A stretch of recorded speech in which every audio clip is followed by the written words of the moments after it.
मैं डॉक्टर दीपक तोमर। आज जो हमारी सीरीज चल रही थी, पहले हमने मिडवल इंडिया से शुरुआत की और उसके बाद हमने मोहम्मद गौरी से स्टार्ट करके इसको पूरा सल्तनत को पूरा किया। सल्तनत के बाद हमने मुगल स्टार्ट किए। मुगल में हम इससे पहले बाबर को पूर्ण कर चुके हैं। बाबर के बाद जो सेकंड कैरेक्टर है मुगलों में वो हुमायूं आता। तो आज हम हुमायूं लेंगे। हुमायूं को लेने से पहले ब्रीफ में हम इसके बारे में थोड़ा डिस्कस कर लेते हैं। हुमायूं बाबर के बाद भारत में दूसरा राजा बना जो मुगल राजा था, जिसका टाइम पीरियड 1530 से लेकर 40 तक, और फिर 40 के बाद लगभग 15 साल तक वो भारत से बाहर इधर उधर घूमता रहा या भटकता रहा, या यूं कहें कि उसके लिए ये समय बहुत ही ज्यादा खराब था। अब ये समय खराब क्यों था, इसके लिए खुद हुमायूं जिम्मेदार था या परिस्थितियां जिम्मेदार थी, एक समझने की बात है। इस चैप्टर में से काफी क्वेश्चन एग्जाम में आते हैं। अगर मैं बात करता हूँ इतिहास नेट की, तो उसमें से काफी क्वेश्चन लगते हैं। अगर मैं अभी हाल फिलहाल में जैसे 16 अगस्त 2020 बीओ की डेट डिक्लेयर हुई है, उसमें भी काफी आएगा। तो हम इसको शुरू से लेते हैं। तो इसके टाइम पीरियड को हम दो भागों में बांटते हैं। पहला टाइम पीरियड है इसका 1530 से लेकर 1540 तक, और दूसरा जो टाइम पीरियड है इसका वो हमारा 1555 से लेकर 56 तक, 1555 से लेकर 1556 तक, यानी कि अंत में एक साल मिलता है। और ये पहले जो 1530 से 40 तक दिल्ली का बादशाह रहता है, और इसके बारे में ये कहा जाता है, इसके नाम का मतलब भाग्यशाली था, लेकिन ये पूरे जीवन भर दुर्भाग्यशाली रहा। ये पूरे जीवन भर इधर से इधर लुढ़कता रहा और अंत में लुढ़क कर इसकी मृत्यु हो गई। ये स्टेनले लेनपोल ने इसके बारे में ये कहा है। इसके चरित्र में बहुत सारी ऐसी खामियां थी, बहुत सारी कमियां थी, जिसकी वजह से इसकी ये हालात हुए, लेकिन बहुत सारी चीजें इसके साथ में अच्छी भी हुई। और यूं कहें कि हुमायूं के बाद में जो हुमायूं का बेटा अकबर होता है, वो मुगल साम्राज्य को पूरी तरह से मजबूत कर देता है भारत में। हालांकि कहा जाता है कि भाई कुछ चीज बाबर ने स्थापित की, कुछ चीज हुमायूं ने स्थापित की, और उन सबका फायदा अकबर ने भली भांति उठाया और अकबर महान कहलाया। खैर, यहाँ हमको डिस्कस करना है हुमायूं। हुमायूं का टाइम पीरियड है 1530 से 40 तक और 1555 से 56 तक। हम हुमायूं को पढ़ने से पहले डिस्कस करते हैं बाबर की पत्नियों के बारे में, क्योंकि बाबर की जितनी भी संतानें हैं वो अलग अलग पत्नियों से थी। अब इसको हमने किस तरीके से चार्ट बनाया, देखिए। इसमें पहली जो पत्नी ली गई है महाम सुल्ताना। महाम सुल्ताना हुमायूं की मदर है, हुमायूं की माँ है।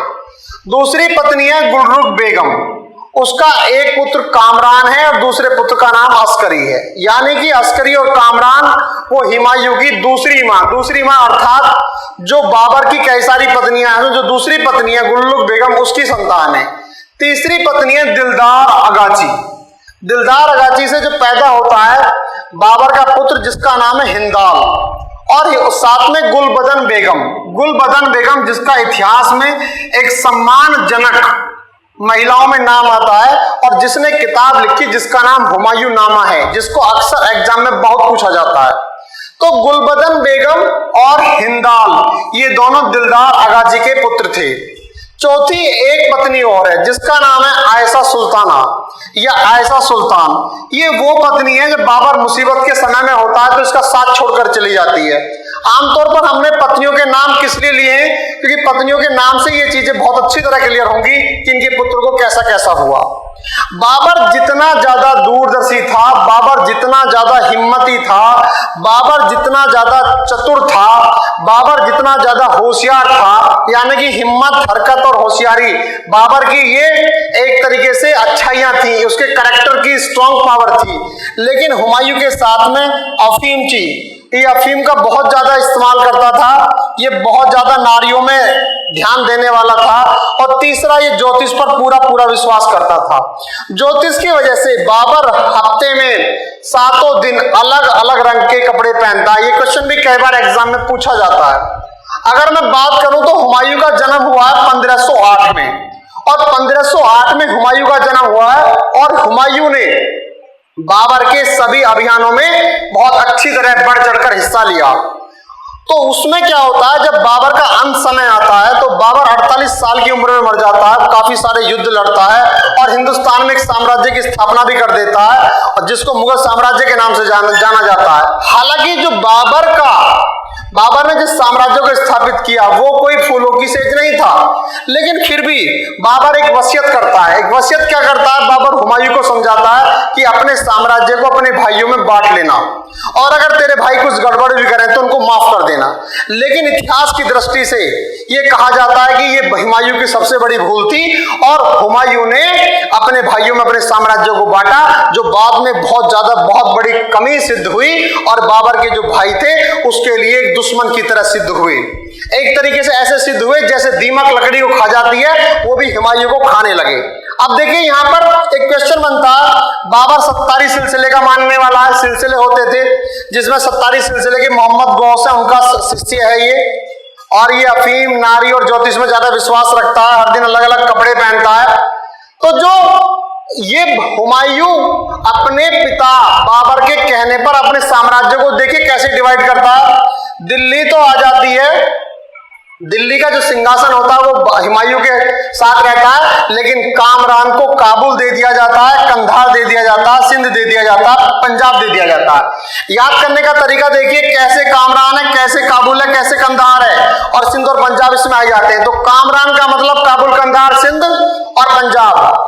और अस्करी को देखिए ऐसे लिखिए, अस्करी का मतलब यहाँ स ये देखिए और स ये देखिए, अस्करी को मिलता है संबल, अस्करी को संबल की जागीर मिलती है, कामरान को काबुल, कंधार, सिंध, पंजाब मिलता है। और हिंदाल देखिए, अल दल दाल, हिंदाल को अलवर मिलता है, हिंदाल को क्या मिलता है? अलवर मिलता है। और जो गुलबदन बेगम जो हुमायूं की बहन है, हुमायूं की दूसरी मां से पैदा हुई है, बाद में किताब लिखती है जिसका नाम है हुमायूं नामा। दोस्तों 1530 में जब बाबर की मृत्यु होती है तो इसमें एक खास बात हो रही है, एक क्वेश्चन आता है खलीफा का षड्यंत्र। अब ये खलीफा कौन है? बाबर का एक वजीर होता है जिसका नाम होता है निजामुद्दीन खलीफा। तो निजामुद्दीन खलीफा क्या करता है? वो बाबर के बहनोई, यानी कि जो बाबर की बहन का हस्बैंड होता है जिसका नाम होता है मेहंदी ख्वाजा, तो ये जो खलीफा होता है ये मेहंदी ख्वाजा को सुल्तान बनाने की कोशिश करता है, लेकिन खलीफा का ये षड्यंत्र विफल हो जाता है और अंत में हुमायूं ही सुल्तान बन जाता है। एक बहुत बात और बड़े इंटरेस्ट की है, जिस समय हुमायूं मरता है, क्योंकि मरने का मतलब यहाँ ये बात जानना इसलिए जरूरी है, हम बीच में अभी 1530 से 1540 का पूरा इसका बाबर का, इसका हुमायूं का पूरा संघर्ष लेंगे, उसके बाद में एक लेंगे। तो इसमें एक आदमी होता है जिसका नाम मुल्ला बेगजी। मुल्ला बेगजी कौन है? जब हुमायूं मरता है तो मरने के बाद में उसकी शक्ल हुमायूं जैसी होती है, और उसको झरोका दर्शन या वो पब्लिक में दर्शन देता है कि जिससे हुमायूं जिंदा है, जिससे बाबर अकबर को सुल्तान बनने में ज्यादा कठिनाई नहीं होती। अब इसके बाद में हम डिस्कस करते हैं हुमायूं के अभियान। जो हुमायूं का जो हमने पहला डिस्कस किया वो कैसे कैसे बचपना उसका होता है, तैयार होता है। अब देखिए इसमें हुमायूं का जो संघर्ष है, हुमायूं का संघर्ष 1530 में हुमायूं दिल्ली का राजा बनता है, सुल्तान बनता है। तो 1531 में इसका पहला अभियान होता है, और पहला अभियान जो होता है वो कालिंजर के जो शासक हैं, चंदेल शासक हैं, वो उनका नाम प्रताप रुद्रदेव है, जिसमें कालिंजर के शासक प्रताप रुद्रदेव को हुमायूं हरा देता है। 1532 में गोमती नदी पर दोहरिया या दोराहा या दादरा का युद्ध होता है, जिसमें महमूद लोदी जो कि एक अफगान शासक है, और जो शेर शाह जो ये भी एक अफगान है, ये दोनों मिलकर लड़ते हैं, लेकिन 1532 में हुमायूं इन दोनों को पराजित कर देता है। तीसरा जो आता है 1535 में गुजरात में मालवा का शासक होता है बहादुर शाह। देखिए यहां एक बात सुनने की है, यहां पर जो बाबर जिस समय भारत में आया तो उसने अफगान शासक इब्राहिम लोदी को मार दिया, और तो एक तरीके से पूरे अफगान इन मुगलों के बहुत बुरी तरह खिलाफ थी। ऐसी स्थिति में ये जो शेर शाह है जिसके बचपन का नाम फरीद है, ये भी अफगान है, और महमूद लोदी भी अफगान है, और इधर बहादुर शाह जो अफगानों का सबसे बड़ा नेता है। ये क्या होता है, कहीं ना कहीं हुमायूं में दूरदर्शिता का अभाव था, तो ये बहादुर शाह और शेर शाह दोनों मिल जाते हैं, और बहादुर शाह शेर शाह को हमेशा उसको एक सपोर्ट करता है, पैसे के हिसाब से भी, सेना के हिसाब से भी, और उसको हुमायूं के खिलाफ लड़ने के लिए तैयार रखता है। और 1535 में ये इस पर अटैक करता है। किस पर अटैक करता है? हुमायूं करता है बहादुर शाह पर, और बहादुर शाह को हरा भी देता है। और हराने के बाद बहादुर शाह भाग जाता है और वो पुर्तगालियों के पास चला जाता है, जहां पर 1537 में पुर्तगाली उसको समुद्र में डुबो देते हैं और उसकी कहानी खत्म कर देते हैं। इस कहानी को सुनने से पहले थोड़ा सा यहाँ इसका थोड़ा प्रकाश डालिए। देखिए यहां पर जिस समय 1527 में राणा सांगा को बाबर ने हराया था, तो उस समय राणा सांगा की स्थिति बड़ी मजबूत थी, लेकिन राणा सांगा के मरने के बाद एक तरीके से मेवाड़ कमजोर हो गया। तो राणा सांगा की पत्नी का नाम था रानी कर्णावती। तो रानी कर्णावती पर बहादुर शाह अटैक करता है। तो रानी कर्णावती हुमायूं के पास राखी भिजवाती है और कहती है कि आप अपनी बहन की मदद करिए, लेकिन हुमायूं यहाँ दूरदर्शिता का अभाव होता है और वो करता क्या है, उसको राजपूतों की अगर वो सहायता उस समय करता तो कहीं ना कहीं राजपूत उसके प्रति सही हो जाते, वफादार हो जाते। लेकिन धर्म का मामला बीच में आ जाता है तो वो क्या करता है, वो ये ऐसे सोचता है कि पहले बहादुर शाह उसको हराएगा कर्णावती को और उसके बाद में बहादुर शाह को मैं हरा दूंगा। हुआ तो ऐसा ही, बहादुर शाह ने कर्णावती को हरा भी दिया और वहां हजारों राजपुतानियों ने जौहर किया। लेकिन अगर इस मौके का फायदा हुमायूं उठा जाता तो राजपूत उसके सपोर्ट में आ जाते, जिसकी सलाह हुमायूं ने शायद अकबर को दी कि हिंदुस्तान में दो लोग ऐसे हैं, एक तो अफगान और एक राजपूत, इन दोनों से मित्रता किए बिना हम हिंदुस्तान में साम्राज्य स्थापित नहीं कर सकते। तो ऐसी स्थिति में क्या बात आती है कि हुमायूं खुद तो फायदा उठा नहीं पाता, लेकिन अकबर को सलाह देता और कहीं ना कहीं ये सलाह अकबर पूरे जीवन चलाता रहता और राजपूतों के साथ वैवाहिक संबंध बनाता, जिससे यहाँ पर मुगलों की ताकत मजबूत हो जाती है, जिसका फायदा यानी कि बाबर भी खिलाफ रहे, क्योंकि दो ही ताकतें थी, एक राजपूत और एक अफगान। ऐसी स्थिति में यहाँ पर बहादुर शाह की कहानी खत्म हो जाती है। दो युद्ध बड़े ही महत्वपूर्ण हैं। एक तो देखिए चौसा का युद्ध, जिसको बक्सर का युद्ध भी कहा जाता है, जो 26 जून 1539 को हुआ।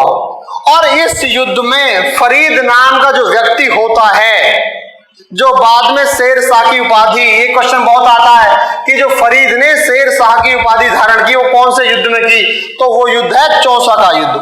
और चौसा के युद्ध में शेर शाह की उपाधि धारण करता है और इस युद्ध को यहां से हुमायूं अपनी जान बचाकर भाग जाता है और गंगा में घोड़े सहित प्रवेश करता है।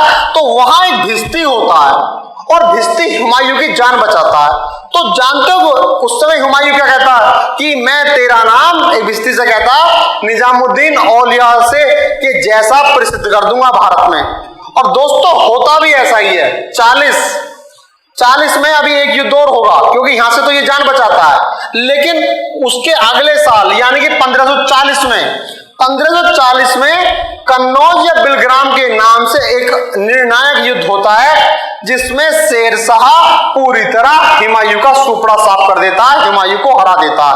अब हुमायूं 1540 में भारत छोड़कर चला जाता है और 1540 से आने के लिए, भारत वापस आने के लिए पूरे 15 साल लगेंगे इसको, अगले साल ये मर जाएगा।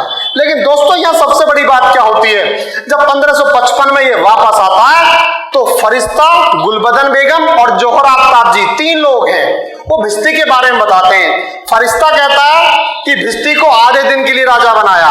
फरिश्ता कहता है भिस्ती को हुमायूं ने हिंदुस्तान का आधे दिन के लिए राजा बनाया।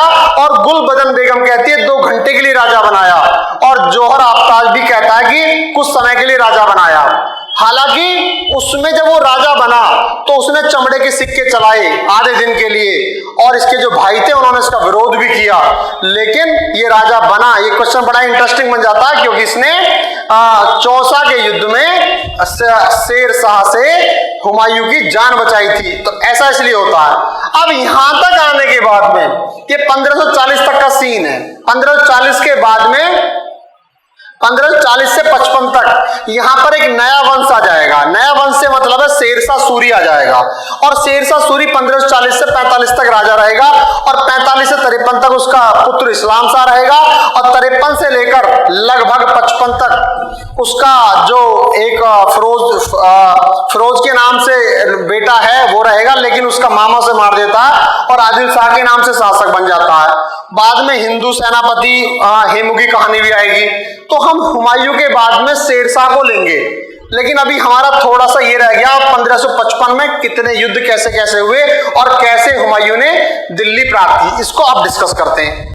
जो 1555 का से 56 का जो अंत समय है हुमायूं का, तो उसमें क्या होता है, अभी मैंने इस कहानी को इस तरीके से बताया था आपको कि कैसे कैसे अफगान साम्राज्य स्थापित हो जाता है और अफगान शेरशाह सूरी के मरने के बाद, इस्लाम शाह सूरी के मरने के बाद जो सूर साम्राज्य है वो छोटे छोटे टुकड़ों में बढ़ जाता है। इस स्थिति और परिस्थिति का फायदा हुमायूं पूरी तरह से उठाता है और मच्छीवाड़ा का जो युद्ध होता है 15 मई 1555 को मच्छीवाड़ा का युद्ध होता है, जिसमें सिकंदर सूर को हुमायूं हरा देता है।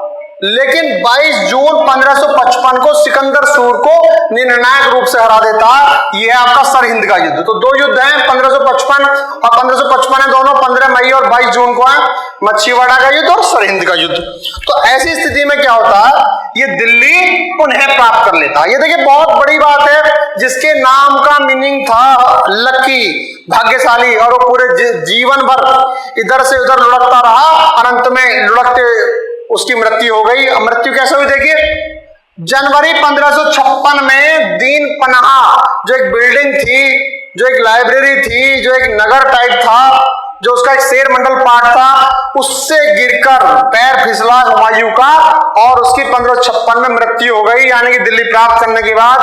और मृत्यु अचानक हुई। उस समय इसका बेटा जो अकबर था वो पंजाब में था, कलानौर में, और इसका एक बहुत ही वफादार होता है जिसका नाम था बैरम खां, जो अकबर का संरक्षक भी होता है। तो उसकी सहायता से हुमायूं दोबारा दिल्ली प्राप्त कर लेता है, लेकिन 1556 में मर जाता है। तो यहां पर क्या होता है, अचानक मृत्यु होने से एक व्यक्ति था जिसका नाम था मुल्ला बेगसी। मुल्ला बेगसी की शक्ल बिल्कुल हुमायूं जैसी थी।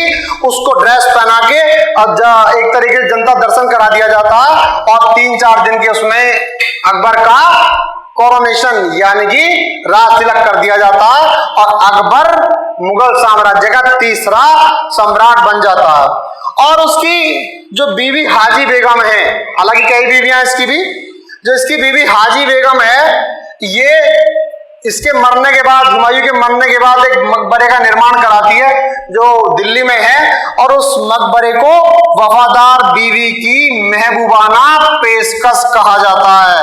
ये सेंटेंस बहुत इंपॉर्टेंट है, वफादार बीवी की महबूबाना पेशकश कहा जाता है।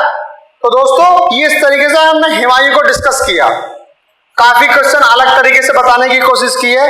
और अगर आपको एक या दो क्वेश्चन भी इसमें आपको नए लगे हो तो दोस्तों प्लीज, अगर आप इस चैनल पर नए हैं तो इसको प्लीज और प्लीज सब्सक्राइब करें, जरूर और जरूर सब्सक्राइब करें। इसके बाद का जो हमारा नेक्स्ट वीडियो होगा वो होगा अफगान साम्राज्य पर, यानी कि शेरशाह सूरी पर। हम उसको एक ही वीडियो में पूरा अच्छी तरह से कवर करेंगे और साथ साथ में क्वेश्चन भी डालेंगे कुछ समय बाद। बहुत जल्दी करने जा रहे हैं, जो हमारे हाल फिलहाल में एग्जाम आ रहे हैं हम उसको देखकर ऐसा बता रहे हैं और अच्छे से अच्छा कोशिश की जा रही है। तो प्लीज और प्लीज आप इसको सब्सक्राइब जरूर करें। Thank you so much.